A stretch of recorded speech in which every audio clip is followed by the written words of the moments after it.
पुराना बाग था।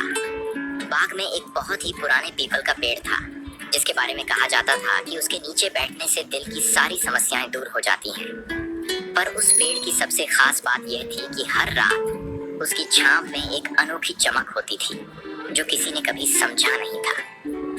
एक दिन गांव में एक युवा लड़का अमित अपने दादा की बीमारी के इलाज के लिए एक नई दवा की तलाश में था।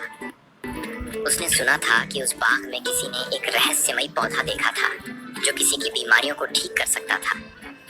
अमित ने बाग की ओर कदम बढ़ाया, लेकिन उसे देखकर कोई भी उस पेड़ के पास नहीं आता था। गांव वालों ने उसे डराने के लिए बहुत सी कहानियां सुनाई थीं, पर अमित को डर नहीं था। उसने सोचा कि यह उसकी दवा मिल सकती है। रात के समय जब चांदनी बाग को रोशन कर रही थी, अमित पेड़ के नीचे बैठ गया। अचानक एक चमकदार गेंद उसके सामने प्रकट हुई। गेंद का रंग नीला था और उसमें तारे जैसे झिलमिलाते हुए छोटे छोटे बिंदु थे। अमित ने समझाया कि यह वही रहस्यमयी पौधा हो सकता है। जैसे ही उसने गेंद को छुआ, उसके मन में एक हल्की सी गर्माहट महसूस हुई। गेंद ने उसके हाथ से चमक छोड़ते हुए उसके सामने एक दरवाजा खोला। अमित ने धीरे धीरे दरवाजा खोला और देखा कि उसके सामने एक अद्भुत बगीचा था, जहां हर पौधा चमत्कारी था। वहां उसे एक पौधा मिला जिसकी पत्तियों पर नीले और हरे रंग के सुंदर रंग थे। अमित ने उसे अपनी दवा के रूप में ले लिया और जल्द ही दवा की प्रयोगशाला में आकर उसकी दवा बनाई।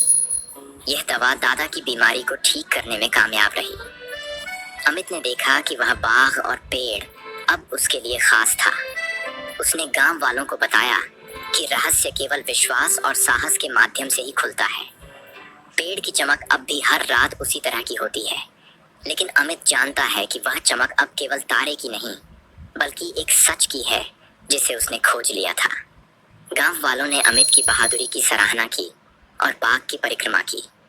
बाग अब भी रात में चमकता है, लेकिन अब यह सिर्फ एक चमकदार रहस्य नहीं, बल्कि विश्वास और जादू की निशानी बन गया है।